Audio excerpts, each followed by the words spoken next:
You're listening to CDKL5 in color. I'm Marissa, and on this podcast, I'm joined by my co host Amanda, and sometimes some very special guests to talk all things CDKL5 deficiency disorder. It's a rare genetic condition caused by changes in the CDKL5 gene. Patients with this condition often experience profound developmental disabilities, difficult to control seizures that start in infancy, cortical visual impairment, and a variety of other health concerns. It's a challenging condition, but we know that by sharing our stories, we can raise awareness, provide support, and paint pictures of our community that can lead to greater understanding and meaningful change for families like ours. Let's jump right in. Hi, Amanda. Hi, Marissa. How are you today? I'm doing really good. How are you? I'm all right. Our guest today is Kara. Kara's mom of 3. Her middle son, Bennett, is 9 and lives with CDKL5 deficiency disorder. She and her husband are raising their boys on the West Coast in California. Kara is a teacher. She's a runner. She's been my CDKL5 BFF since our boys were babies. So welcome, Kara. Welcome. Hi, Amanda. Hi, Marissa. Thank you for having me. Very excited, a little nervous. No, don't be nervous. We're so excited to have you. Bennett is Gregory's buddy, so I'm super happy to be able to talk about what's going on with him. Tell us about Bennett. Tell us how he's impacted by CDKL5. Tell us what a day looks like for him. Tell us about him. So, Bennett is on the more severe side, I think, of CDKL5. He presents, I know, similar to Gregory. They have a lot of similarities and they have similar personalities, I think. He uses a G tube. He has almost daily seizures. Some days we don't see anything, even though I know they're probably going on. We just, luckily don't see them. And there'll be a few days like that at a time, sometimes weeks. He is very chill. He's so sweet. He's cuddly. Everybody loves Bennett. He melts the hearts of everybody whose lives he touches. He uses a wheelchair. He's G-tube fed. Doesn't like to use his hands. Loves to watch movies, listen to music, play with his Switch toys. He loves the chaos of his brothers playing around him and all the noise that they make. He just kind of sits and chills and, enjoys the environment. He doesn't usually make a lot of noise unless he's uncomfortable. So he'll make vocalizations and they sometimes sound, like words, all done or I love you, say, I love you too, Bennett, things like that.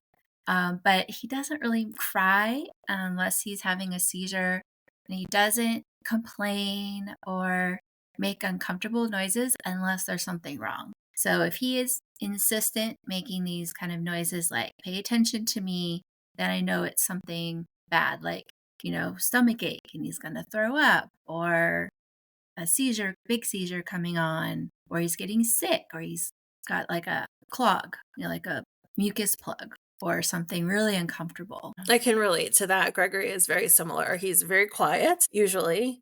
But if he's over and over vocalizing, he needs to be changed. Something's going on with him. And certainly if he's upset or crying, he never cries. If he's crying, something's really, really wrong. Yes. I remember once when Bennett was about 3 or 4, he was crying and he cried for like 3 hours straight.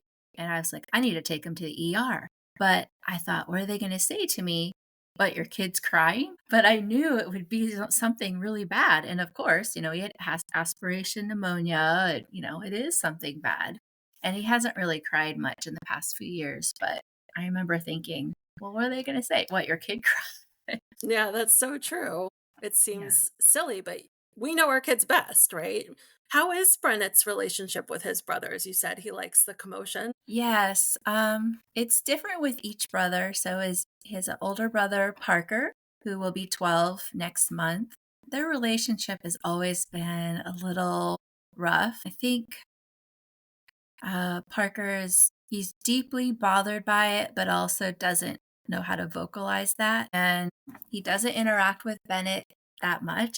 He is really into when Bennett has technology, though, and that's something that they can bond together on. Like, Bennett just got his new eye gaze device, and so all of a sudden Parker's interests have peaked. Like, oh, Bennett, what are you doing? That's really cool. So, they have to have some kind of connection.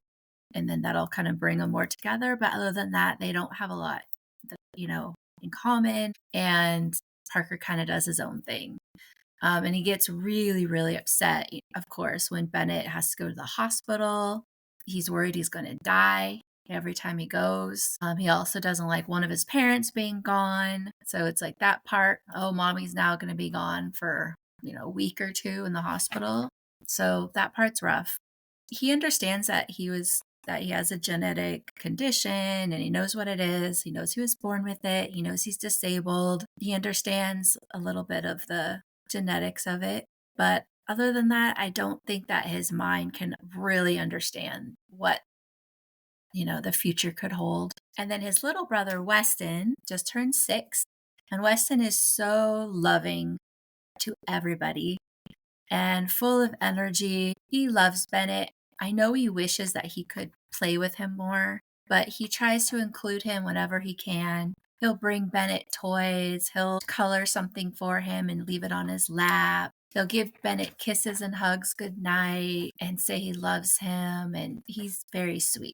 He'll give him hugs, even though in the winter seasons, I'm kind of like, okay, keep your distance a little bit there. They have very different relationships, and my boys have such a, they're just 3 very different boys. Yeah, it sounds like it. Birth order, I think, matters in these dynamics as well. I just want to chime in and say the whole being worried when you're at the hospital about their sibling dying is definitely an experience we have. And just throw it out there.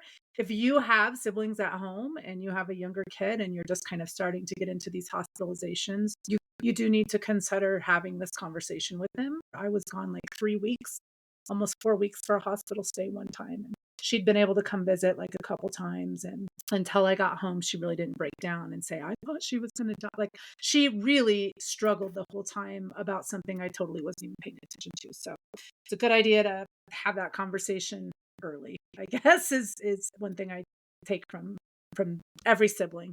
Weston actually was born when Bennett was hospitalized. So Parker was he was young, he was 6, but he was definitely worried and confused what was going on. So Bennett had been hospitalized for 2 weeks with rhinovirus, and I literally was supposed to have a C-section for Weston at a different hospital. And then the day before, I changed it to the same hospital that Bennett was at. And like my water broke and I had to go in a few hours early. And I went right down the hall to labor and delivery, the same floor that Bennett was on in the PICU. And then my husband just went back and forth. Oh my goodness. Yeah, it was a crazy time. And I was actually hospitalized after the birth for 5 days due to complications. And luckily, even though Bennett was better, the PICU doctors held on to him until I was able to go home. They said he could stay because they knew it would be kind of crazy to send him home with all this new equipment, cough assist and all the machines he came home with that time. And we hadn't been trained on them. So anyways, they were very kind and made it so we were all discharged the same day, the same time, all went home together. Oh my gosh, that is a wild story. Yes. I mean, it's hard enough having your kid hospitalized in the PICU and coming home with all new equipment. I mean, that is like super stressful in and of itself. But you birthed a child at the same time. Throw a baby in. Okay, I remember that actually. And I had been in the hospital with him the whole time because I was on maternity leave already, right? So I was sleeping on the little couch thing, the little chair, pregnant. 9 months. Oh my gosh, pregnant. 9 months pregnant. Oh my gosh. And did you have help at home? Because Bennett has nursing now, right? But was that the case then?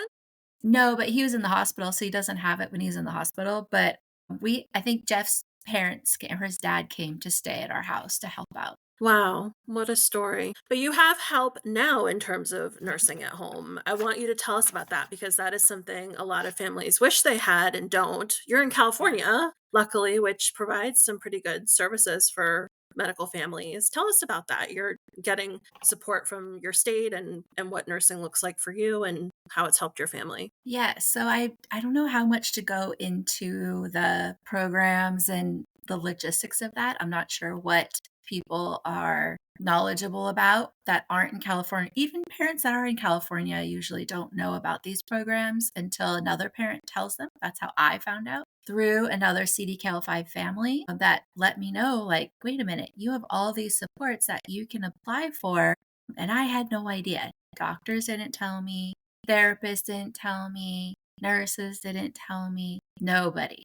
And I thought, how can people survive with income, like not being able to work because they have a disabled child, especially in California? I live in the most expensive place to live in the country, the Bay Area, an hour south of San Francisco. And I was like, how do people even survive this? So I asked around to different parents that I knew with disabled children, CDKL5 families in California, and they said I could apply for the waiver, HCBS waiver, and where your child would be institutionally deemed, which means instead of being an institution, they are able to stay at home and in the community. And this waiver would allow access to Medi-Cal, which is our Medicaid. And then Medi-Cal will then cover pretty much everything he would need, when my private insurance would not. My private insurance would not cover his wheelchair. I mean, no equipment. We were paying co-pays like $20 upwards per medication per month, $20 for every therapy session, every doctor's visit. It was just like adding up. And I'm like, how can we do this? And I could still work part-time or even work at all. My mom was watching Bennett then, so I luckily had care for him. And so I applied for the waiver through the regional center. However, that was a fight because he was 2.5 at the time. And they said, oh, well, that's too young. We don't know. We can't just judge a child's future when they're 2.5. And so I went to Parents Helping Parents, which is an organization we have near us. And they made a little phone call, and all of a sudden, I got the waiver.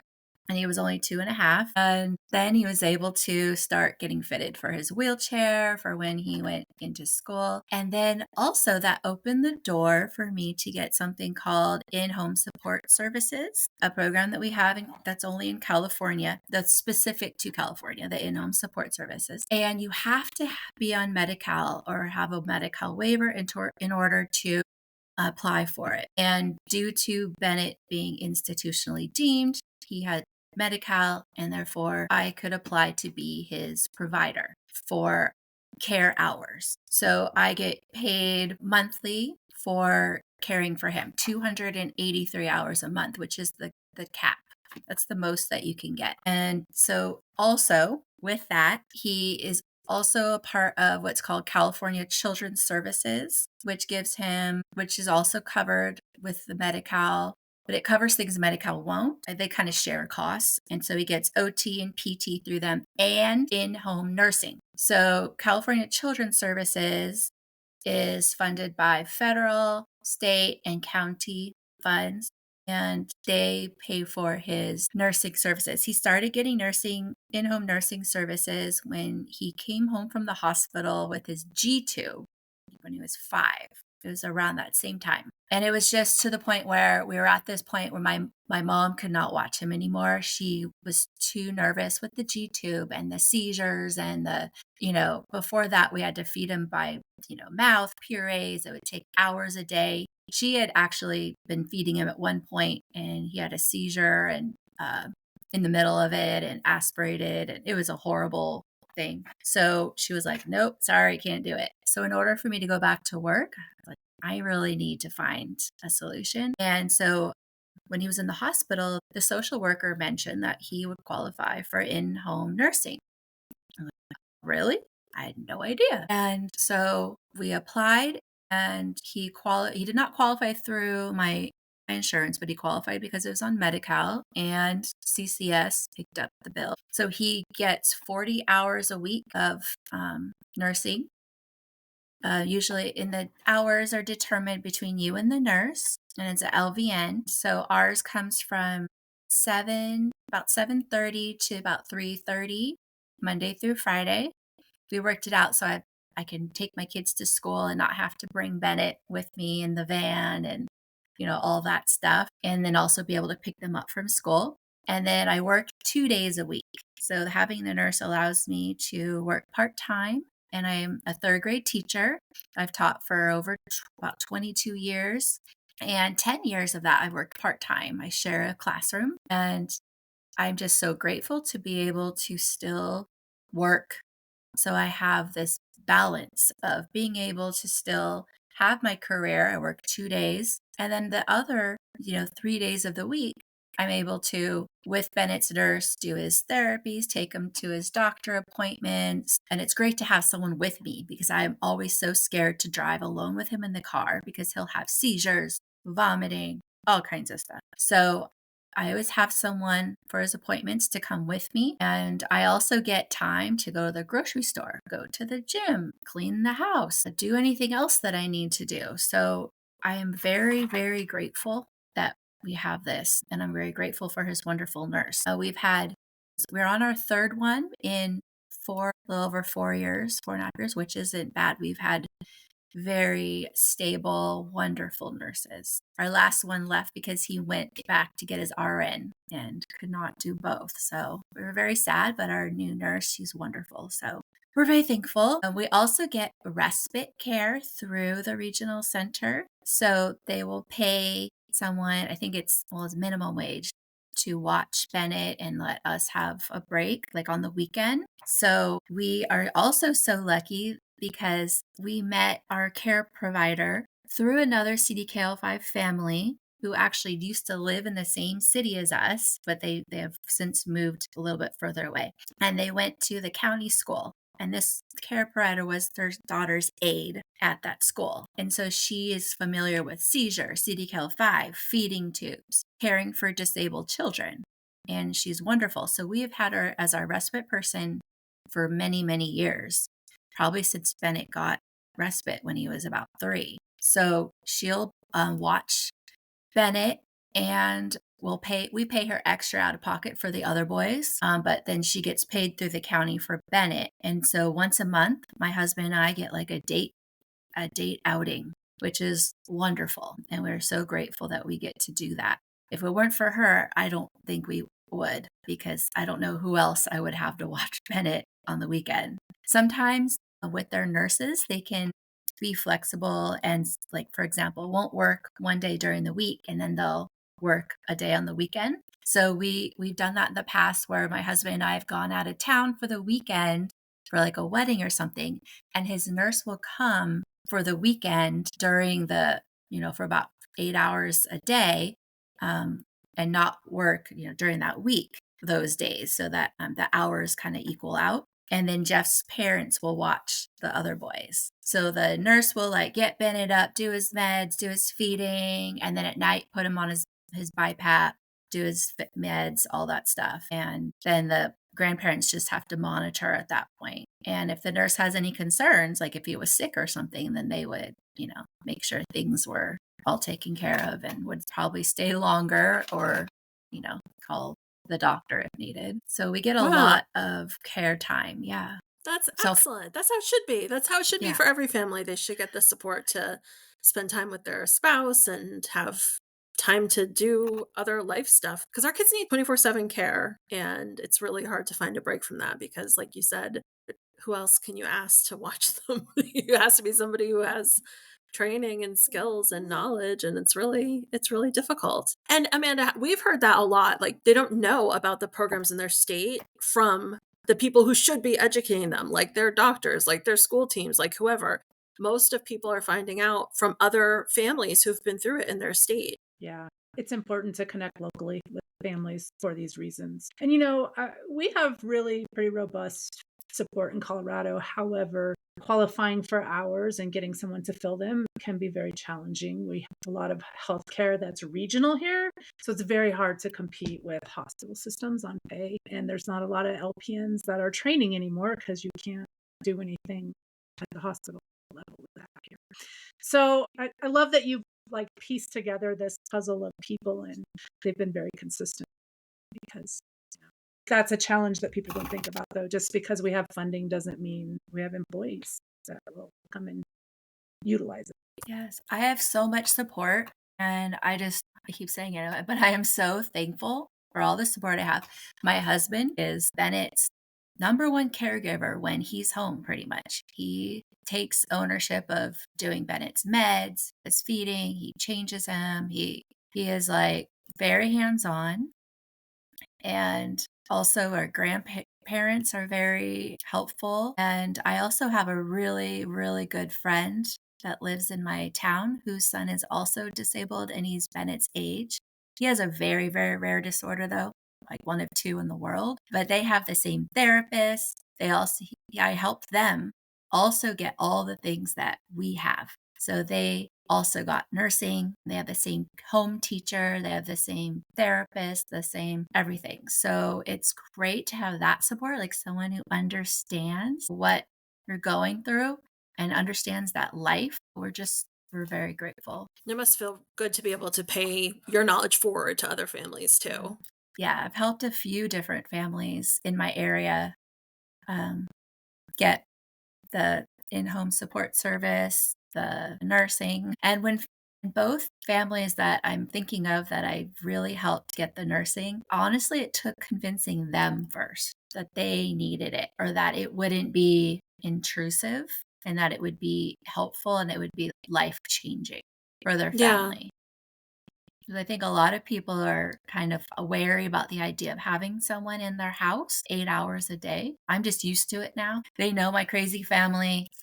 It's like that's just Parker, when Parker says something. They know Weston's just running around crazy. So it does take getting used to, but Bennett is thriving. He's healthier than he's ever been. She can give him the attention I can't. Like she sits there right next to him for 8 hours a day, noticing his every need.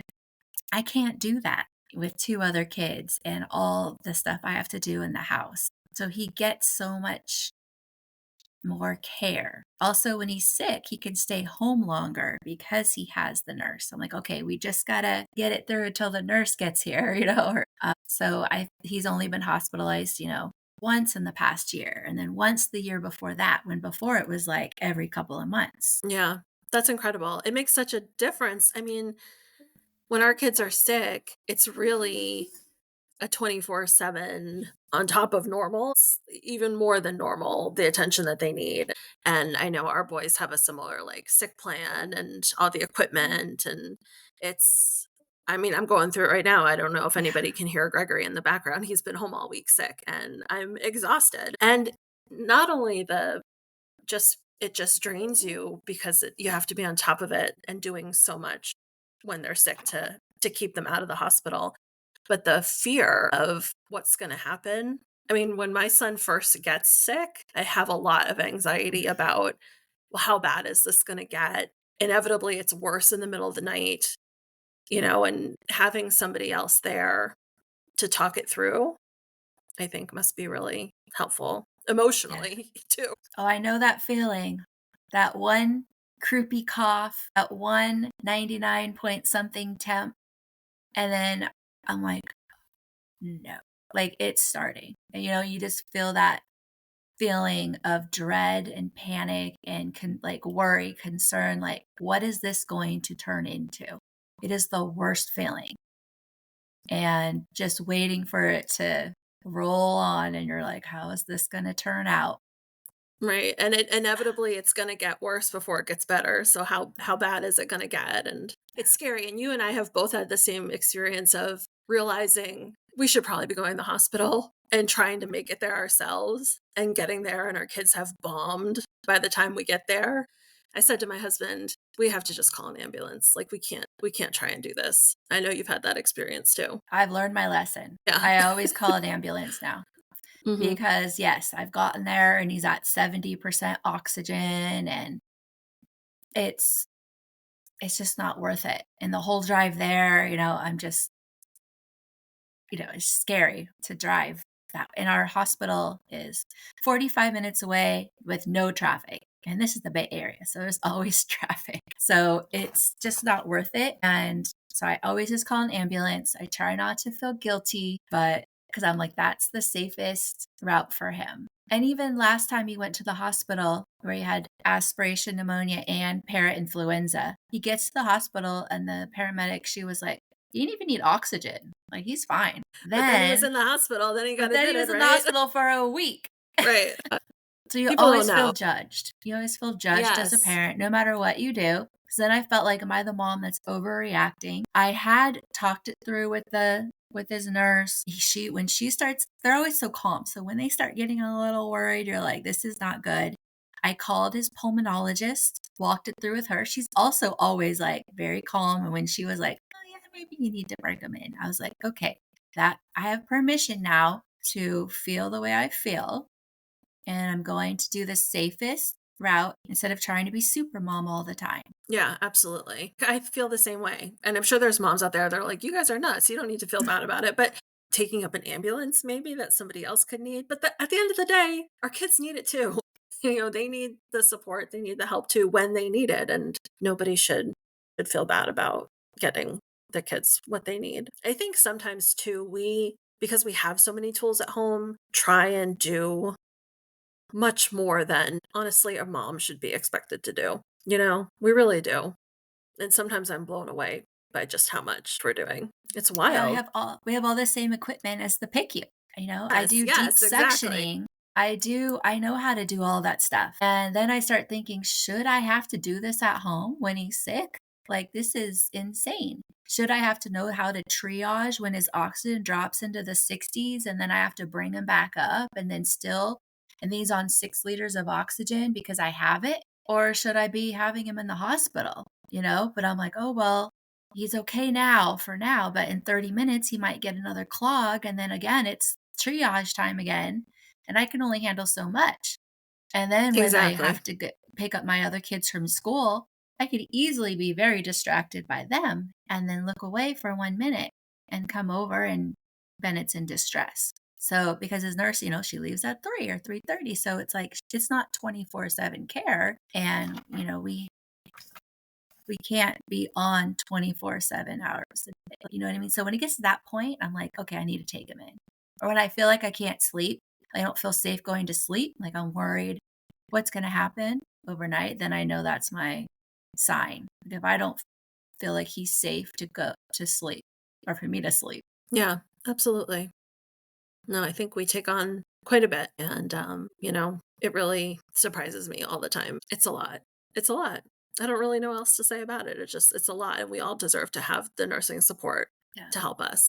I know. I wish everyone could have it who needs it in the whole entire world. And what also is really hard is unless I'm talking to someone like you who understands, we can't really talk about those things with other people because then things get awkward. Things get Right. silent. And then all of a sudden you're like, wait.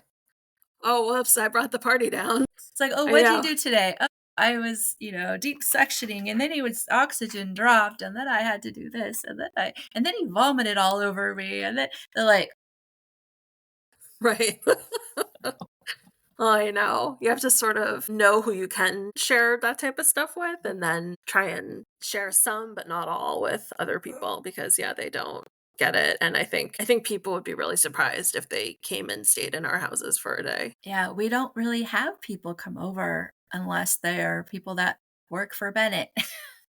We don't have parties. We don't have friends come over very much. It's just too much, and it's an environment that's sometimes it's either chaotic with the other kids. And then you add in like the beeping of the feeding machines and Bennett's having a seizure, stop and run over and swipe his magnet for his VNS. That probably won't really work. So it's just a constant kind of chaos. And it's not really an environment where you want to like invite people over to enjoy. Right. Yes. And make your way in between all of the equipment. Yeah. Try and find a place to sit. Exactly. We had to move our stander and like the communication device stand both into the garage to fit our Christmas tree. And you're limited for space and it's hard our kids have a lot of stuff and none of it's small. None of it's small. So Bennett is home. He's not in school. Was the choice you made for that because of his health? Yeah. So he went to preschool. He went to the county preschool when he was 3 for a year. Well, it was the COVID year. So it wasn't even a full year. He ended up starting late in the year because they didn't have all the paperwork and no one was responding to me at the district office and, the usual. And we had to get the aid and the seizure plans and the feeding plans and all that stuff. So he really only went to school for about 5 months. In that 5 months, he was hospitalized for 5 weeks, 3 different times from illness. He had RSV, he had rhino, and probably had rhino twice. I don't remember the other one. Probably, or aspiration pneumonia. And then the pandemic hit. And after that, I was like, I just don't think it's worth it. It's not worth risking my child's life to send him to school. Also, I had some fights with the district about once the pandemic was over, I wanted his home care nurse to be at school with him, a person that I trusted. I had some fights over that. They were not allowing that. They weren't even allowing him to have a district or, any nurse. They said, oh, he doesn't need one. I said, well, if he needs a nurse for 40 hours a week at home, why would he not need one at school? So therefore, I'm like, nope, not sending my child to school. So he started home hospital school, which it's not very much, but he gets a teacher 1 hour a day. And then he has like his speech and his OT and vision. They all come to the house once a week to work with him. And it is really nice because his home care nurse is there too. I can be at work and then he still has his therapies or his teacher from school come. I don't have to always be there because she will help with that and monitor him and stuff. So it's actually really nice. I don't have to throw him in the car, have him take a bus, worry about if he's sleepy or if he's having seizures. Like he's at home, he's comfortable, he has everything he needs. Update on his last IEP, they all of a sudden they were willing to have his home care nurse join him at school if he were to go back to school. It's very tempting, but still enjoying the fact that he's only been hospitalized once in the past year. And it wasn't even that bad compared to before. Yeah. So school is such a cesspool of germs. It's really, we struggle with that too. I mean, Gregory picks up, he's home probably 1 week out of the month sick. Like he's home now. He was home for a week in October. He's home for a week in September. Hopefully it won't be every single month. I mean, school is a cesspool of germs. I still send him because he likes it. And I think he has a nurse at school. He has a good situation at school. But yeah, no, I mean, you got to make the decisions that feel the best, right? And health is important. And I've recently come to think like, you know what? I'm not against him going to school one day. I just don't know if I'm ready yet for it. We'll see. So what we did put in his IEP for this year, which we haven't done yet, is visits at his little brother's school where he could come and spend a day or a few hours with his nurse, and I'd have to drive him too. So we'd all would be there where he would spend some time at the school with a class or maybe outside with their field trip or PE, but we haven't coordinated that yet this year. So I don't know how that is going to work, but it was like an idea of how to kind of help him become more a part of the school environment. It just hasn't come to fruition yet. We're still working on that. Well, none of this is easy, right? But Bennett is the sweetest, and we've known each other a long time now because we met when our boys were babies, right? Yeah. And they're about the same age. They're what, like 2 months, 3 months apart? 2 Yeah, months they're 3 apart? months apart.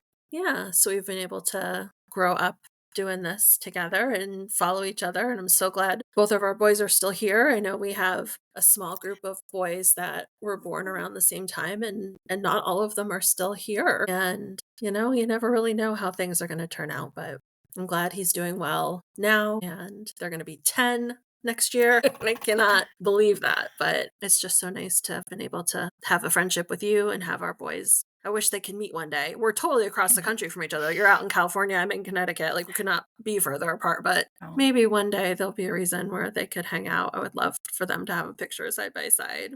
That would be really special. I know. But yeah, we definitely don't fly with Bennett. Oh gosh, no. And I know you don't like to fly either. I don't like to fly either either, way. but I would definitely not fly with Gregory. There's just so many things that could go horribly wrong, flying with him. We really try to do family vacations. Every summer we go on a couple of family vacations, but we drive. We all get in the wheelchair van and we we'll drive. We've done Disneyland and Lake Tahoe. We'll drive 5 or 6 hours usually, or we'll go a little more local. We live 45 minutes from the beach, so we like to do day trips, but we have to stick to only certain beaches that are more accessible. There's a lot of beaches that have, big sand dunes that you'd have to be very strong to carry Bennett over and back. So we have to go to the ones where you can park really close and not have to walk out very far. Do you find it's worth it to get out with him? Yeah. Yes, it's definitely worth it. You can tell he enjoys it. He loves, just feeling the fresh air and the new environments. And sometimes it's too much for him. He'll end up having seizures and sleeping for most of the trip. And then, of course, perk up on the last day or something. So I can't say that every minute is enjoyed or experienced by him. A lot of times he's, asleep or he's just not doing great. He'll end up being on oxygen for half the trip. Like that happened when we went to Lake Tahoe about 3 years ago. I think the elevation, just driving up the mountain, oxygen started dropping, and then the whole trip he was on a couple liters. He just couldn't acclimate. We did go to Lake Tahoe last summer and he did fine. So I don't know, maybe he's gotten used to it. He's also stronger now, I think, too. So there's always something. Yeah. Well, hopefully every year he'll get stronger and we get more capable, I think, every year too. We learn new things and have these experiences where we've learned something or have reinforced how we feel capable to manage. And it's stressful, but we do know quite a bit and we're doing our best. I think our kids are living their best lives and it's not perfect, but they are loved, and that's the most important thing. Well, thank you, Kara. It was so great to see you and to chat, and happy to have you on the show. It was just great talking with you. I could do this all day, and hopefully... Yeah, it was fun, right? Yeah, exactly. Yeah, good. All right. Thanks very much. Thanks for listening. We hope you'll follow us on social media at CDKL5 in color on Instagram, Facebook, and LinkedIn, and visit us online at www.cdkl5incolor.com. Have questions or a topic you'd like us to chat about? Would you like to be a guest on our podcast? Email us cdkl5incolor@gmail.com and we'll be in touch. Until next time.